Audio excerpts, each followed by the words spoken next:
ആരോഗ്യത്തോടെ ഇരിക്കാം. മികച്ച പരിചരണം ഞങ്ങളുടെ ഉറപ്പ്. Shoranur medical trust, Shoranur. Shoranur SMB ജംഗ്ഷനിലെ പാത നിർമ്മാണ പ്രവർത്തികൾ ആരംഭിക്കുന്നതിന് പകരം വീണ്ടും ഓട്ടയടയ്ക്കൽ.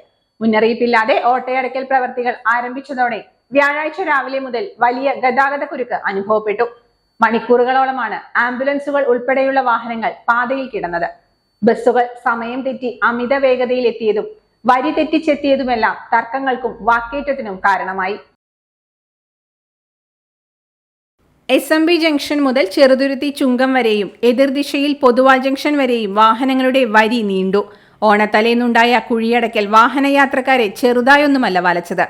ഇരുചക്ര വാഹനങ്ങൾക്ക് പോലും കടന്നുപോകാൻ കഴിയാത്ത വിധം ഗതാഗതം തടസ്സപ്പെട്ടത് യാത്രക്കാരെ പ്രകോപിതരാക്കുകയും ചെയ്തു.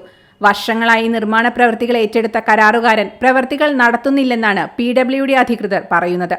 പ്രവൃത്തികളിൽ നിന്ന് നീക്കം ചെയ്യാതിരിക്കാനുള്ള അവസാന നടപടി ഓഗസ്റ്റിൽ പൂർത്തിയാക്കുമെന്നായിരുന്നു കരാറുകാരൻ അറിയിച്ചിരുന്നത്. ഓഗസ്റ്റ് കഴിഞ്ഞ് സെപ്റ്റംബർ പകുതിയാകുമ്പോഴും ഓട്ടയടയ്ക്കൽ മാത്രമാക്കി മാറ്റിയിരിക്കുകയാണ്. തൃശൂർ ഭാഗത്തേക്കുള്ള പ്രധാന പാതയായതിനാൽ പ്രതിദിനം ആയിരക്കണക്കിന് വാഹനങ്ങളാണ് ഈ റോഡിനെ ആശ്രയിക്കുന്നത്. തൃശൂർ മെഡിക്കൽ കോളേജിലേക്കുള്ള ആംബുലൻസുകളും എയർപോർട്ടിലേക്കുള്ള ലോ ഫ്ലോർ ബസ്സുകളും ഉൾപ്പെടെ ഈ റോഡിലൂടെയാണ് പോവുക.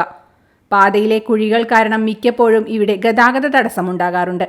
പ്രശ്നം പരിഹരിക്കണമെന്നാവശ്യപ്പെട്ട് ഭരണപക്ഷത്തെ ജനപ്രതിനിധികൾ ഉൾപ്പെടെ സമരരംഗത്തെത്തിയെങ്കിലും നടപടിയൊന്നും ആയില്ല. ഓണത്തിന് 2 ദിവസം ബാക്കി നിൽക്കെ പാതയിൽ നടത്തുന്ന ഓട്ടയടയ്ക്കൽ യാത്രക്കാരുടെ കണ്ണിൽ പൊടിയിടാനാണെന്നാണ് ആക്ഷേപം. Navakerala electronics branch, 2nd floor, Koppans outlet mall, main road, Shoranur.